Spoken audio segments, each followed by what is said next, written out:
आज जो कहानी हम सुनने जा रहे हैं वो हमारे एक सब्सक्राइबर सार्थक ने भेजी है। हाँ, प्राइवेसी के लिए हमने नाम बदल दिए हैं, पर ये जो कुछ भी हुआ वो गांधीनगर, दिल्ली के एक घर में उनके परिवार के साथ सच में हुआ था। ये कहानी सिर्फ डर की नहीं है, बल्कि एक परिवार के उस मुश्किल दौर की है जब उनका सामना किसी ऐसी चीज से हुआ जिसकी उन्होंने कभी कल्पना भी नहीं की थी।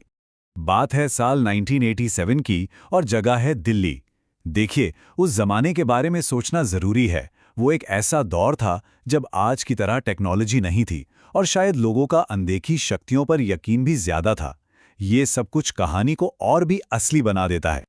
ये एक लाइन मतलब पूरी कहानी बयां कर देती है। एक परिवार को इतना सस्ता कमरा मिला और वो वहां सिर्फ 9 दिन रुक पाए। ऐसा क्या हुआ होगा उन 9 दिनों में? ये कोई मामूली बात तो नहीं हो सकती।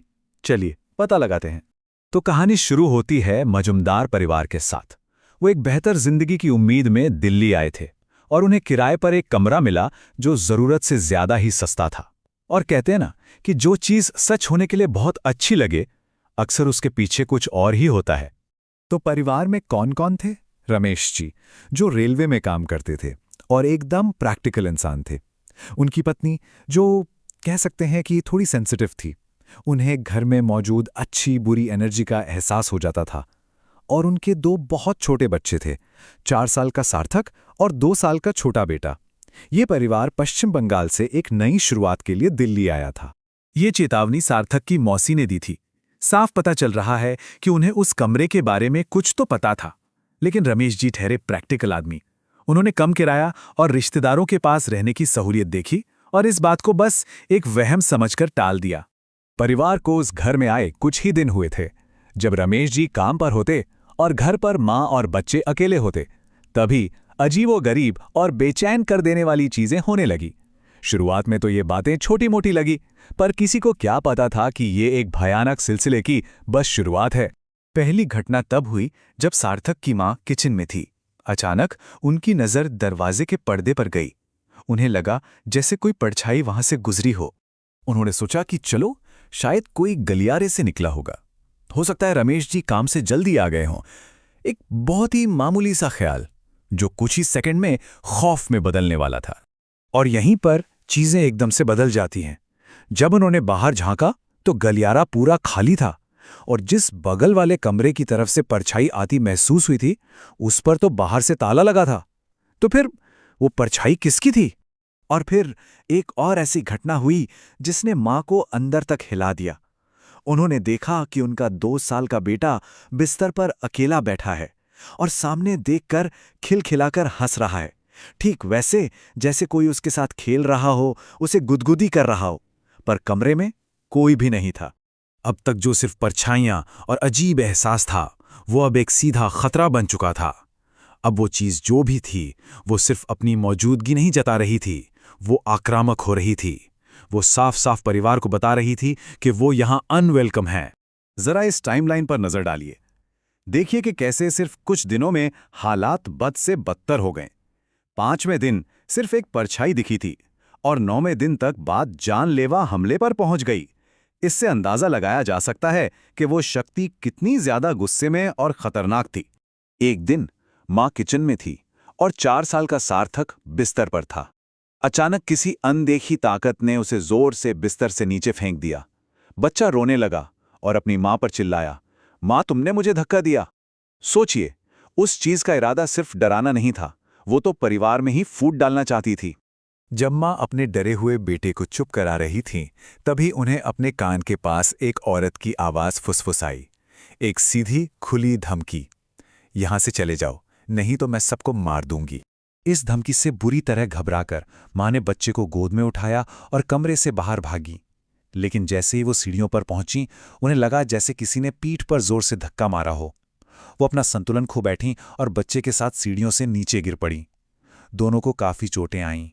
ये एक साफ इशारा था कि वो शक्ति अब किसी भी हद तक जा सकती है।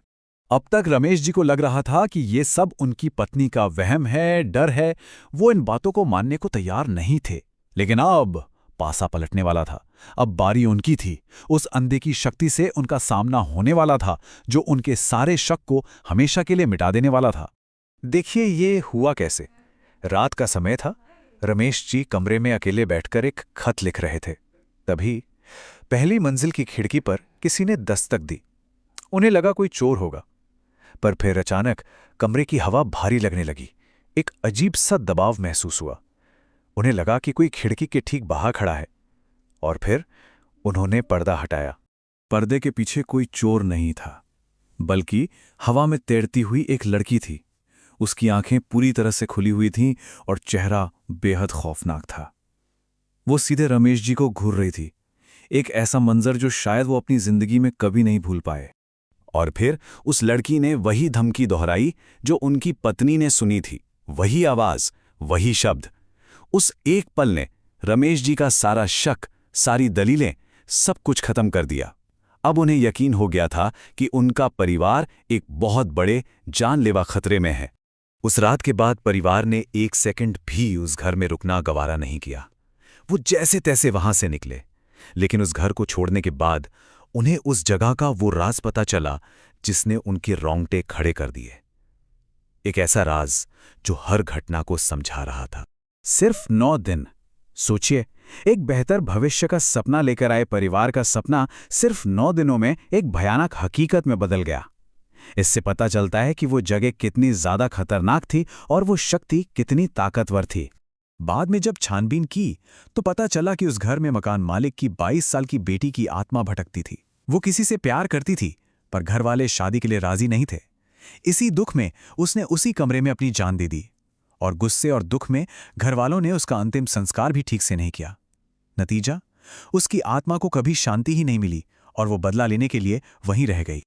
और अब जो बात सामने आई वो सबसे ज्यादा चौंकाने वाली थी। मजुमदार परिवार के साथ जो हुआ वो पहली बार नहीं हो रहा था। उनसे पहले जो किराएदार उस घर में रहते थे, उनके बेटे की छत से गिरकर मौत हो गई थी।